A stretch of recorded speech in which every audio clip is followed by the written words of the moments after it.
those that don't know me, I'm David. I've been Paul's friend for 10 years. He's lived with me for probably about 8. And if there's one thing Paul talked a lot about, it was the people he worked with. So I know all the good and the bad stories. Just about most of it. But I will say, well, no, that I didn't know about. So really think if he did not remember, if he didn't say anything to you, probably didn't know. That's good. It's better off.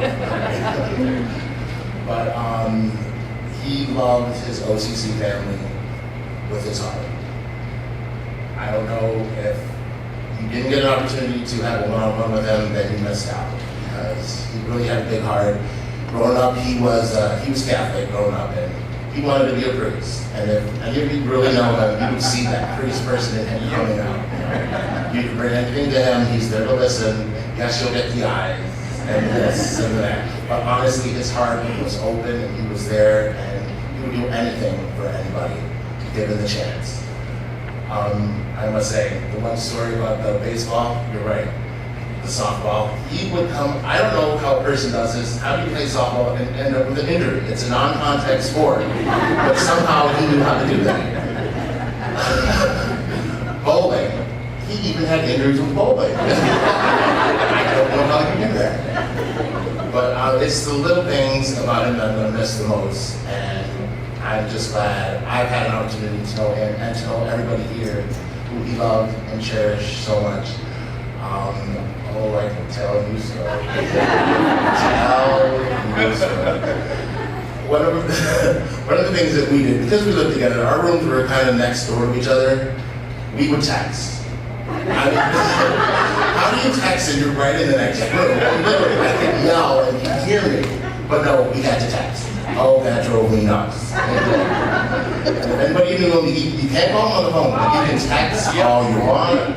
He's always with the texting. I'm gonna miss that.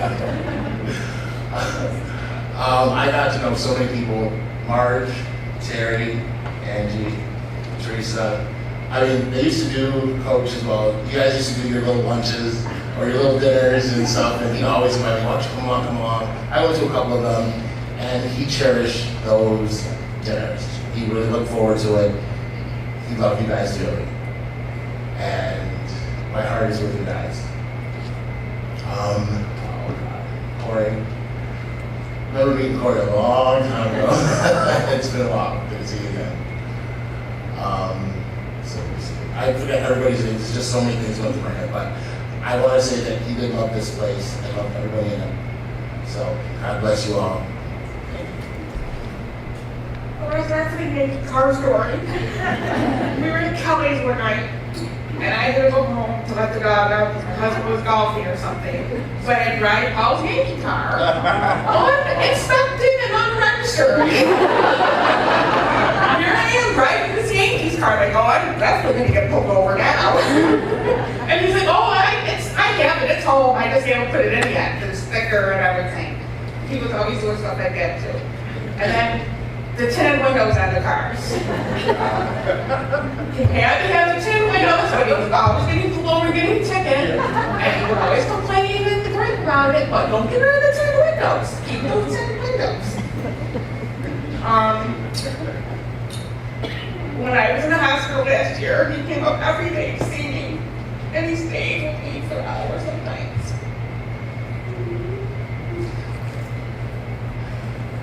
One of my best funny memories was around our birthdays, because our birthdays are a day apart. We went out, and so had been 7 months by since I had planned. So, needless to say, it didn't take me long to get tipsy. And being the gentleman he always was, he walked me out because my husband came to pick me up. For some reason, I decided to wear heels that night. And I'm walking down the stairs out of the bar, and down I go. Landed on Paul, my wig went flying off, my shoes went flying off, and we were just laying there. I laid on top of him for literally 5 minutes. We just could not get up here laughing so hard. I think if there's a camera out here, we're definitely going to be on YouTube. So that was one of my really best, funny memories. And then I had moved from this building to another building. I didn't get to see him as much, and talk as much, and I kept telling him, we gotta get together, and you just need to make sure you do that. You can't build things and just, if you just gotta stay in touch with people. Even, like I say, we're just in another building, we just didn't stay in touch as much, and I regret that now, and he was such a good friend. And I love him. So off of what Trish said, if you have something to say, you should definitely say it. I am a graduate of OCC. I worked in admissions for many years with Paul, and every Friday I would come in and Paul would hand me a stack of letters and say, they gotta get mailed out today, they have to get mailed out today. And I said, Paul, I only have 2 hours. He said, it's okay, you'll get them done. And I got them done because I knew Paul would give me that eye and say, okay, fine, that's one more that I have to do. But so I always got the letters done. He was happy, we were all happy, and everybody who was accepted got their letters back to them. Paul Andrew Koresko was born on March 2nd, 1978 in WCA Hospital. Paul graduated from Falconer Central School in '96 and then moved to Syracuse, New York to attend Onondaga Community College. He worked in the admissions department at OCC as a technical specialist. Paul had served Onondaga since 2002, when he started as a federal work study, and he progressed to become a technical specialist in the Office of Admissions, a position that he held since 2006. Paul was also an Onondaga alumnus, graduating with a degree in criminal justice in 2002. Paul was loved by so many for his smile, wit, charm, dedication to excellence, determination to defend the underdog, his great athleticism in tennis, his acting and singing ability, we know his love for the New York Yankees, go Jeter, but most of all for his amazing love and compassion for everyone he came in contact with. He will be desperately missed by everyone whose life he has touched. Some questions have been answered today. Now I know why I receive a barrage of frantic phone calls in the middle of a blizzard, and why all of Central New York is in their home by the fireplace, toasting marshmallows, and Trish is in Great Northern Mall. I don't know where she was, up Connecticut. And she's crying, she's just like, I'm stuck in this. I'm like, I didn't even know she left the house. And it's a nice big bowling ball, I must say. I kind of had to meet Paul because Trish came home and she started talking about this handsome gentleman and nice smile and nice teeth and everything. I was fine with that. Then when she started talking about he has nice hair and stuff, so the hair is too much. Anybody with that kind of perfect hair, I gotta meet him, I gotta. And so we're all honored. A few years ago, I performed a wedding in Buffalo, and I had to get back to Syracuse for a medical appointment, and so I had to get back to Syracuse. I wish Trish wasn't in the room right now. So I had to get back to Syracuse in about an hour. And so I was on the far reaches of Buffalo. I was really almost in Ohio. And so I made it back to Syracuse in an hour. And so this is the eulogy, so this is it. And so needless to say, I was going very, very fast. I had a very fast little car, and I was maximizing it. I was praying the whole time, going very fast. By the time I hit my blinker, I was already in the other lane. And so I come into Syracuse and get off the thruway in Baldwinsville. And I said, God, just please keep me blind to the all police and law enforcement. I just need another 5 miles. That's all I need. And so I had gone past the downtown exit, and I don't know how fast I was going, but it was pretty fast. And out of my left eye, I went past a car in a blur. All these cars were just blurs. And I'm much better now. I've been delivered for the most part. And so I passed Paul, and as fast as I was going, it was that Yankee sign on the side of his car. And it was like neon. It was like he had a light switch on the inside. It was glowing in the middle of the day. It was a Saturday. It was about 5 o'clock, and I had to be where I needed to be around 5 o'clock. And I didn't want to call because I was going so fast. I didn't want to. And so I went past his car, and I was like, oh, that's Paul. Now, for a second, I forgot about where I had to be and the reason why I just put my life in jeopardy and everyone else on the thruway. And I hit the brakes, and I put the car in another gear, and then it's like, you got to get to where you're going. You can meet up with him anytime. And so that's kind of the backdrop of so many of our lives. And I just want to encourage us, as fast as life can be, all of our lives, we can pick up a lot of speed in life. Life moves at a very fast pace for many of us, families, children, careers. At the end of the day, how many we just don't realize where the time went. Before we know it, it's time to go to bed. And we're like petulant children because we know that once we get into bed, like the day's over, and where did the day go? But I want to encourage us through the words that we've heard on today and the life that Paul led. Take the time to slow down. Take the time in this busy life that we all have. Take the time to slow down. Those 3 most important words: I hate retail. I'm sorry. I love you. I care for you. Take the time to send that email. When you're doing something and that thought comes to you, to say something kind. It may not even be a person who's kind to you. But life is very, very short. And it moves very, very fast.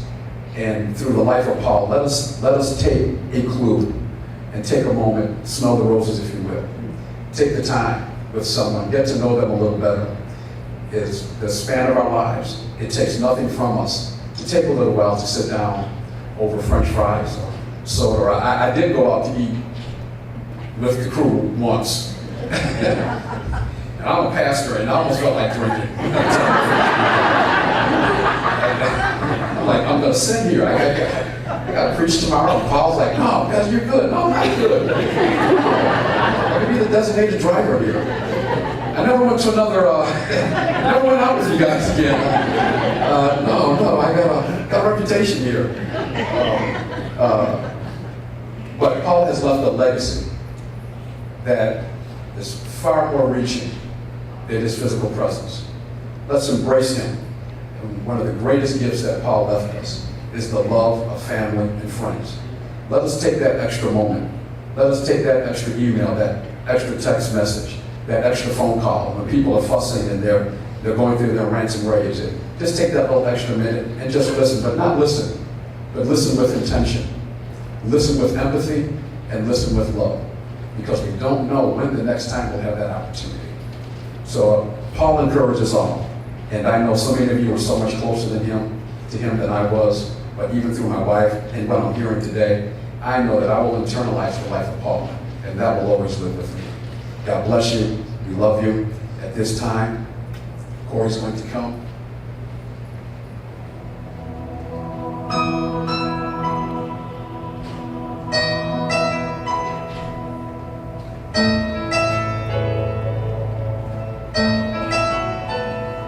Only imagine what it will be like when I walk by your side.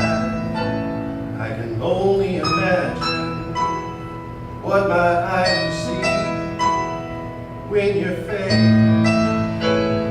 is before me. I can only imagine.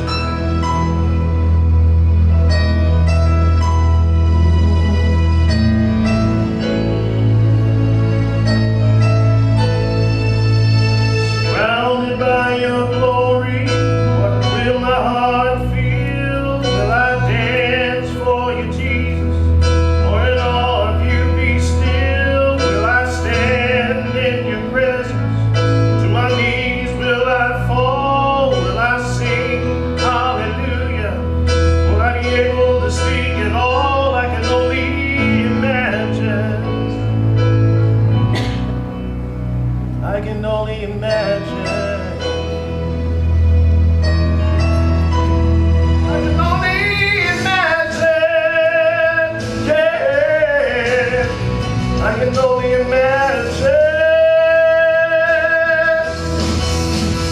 I can only imagine. I can only imagine. I can only imagine. Imagine. Imagine.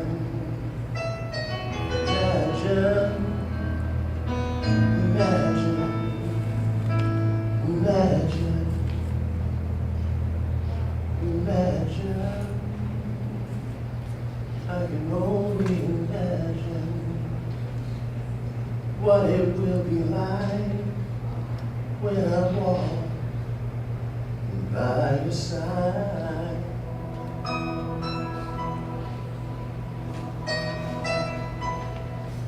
I can only imagine. To Paul, to my friend, to my colleague, I sincerely honor you and tribute you. He's in our hearts. He's in our minds. We thank God for him. And we can only imagine what it will be like when we walk by his side. That was his favorite song. It was called The Day You Left. With tears, we saw you suffer as we watched you fade away. Our hearts were also broken as you fought so hard to stay. We knew you had to leave us, but you never went alone. For part of us went with you the day you left your home. And anytime Paul would text me, I would email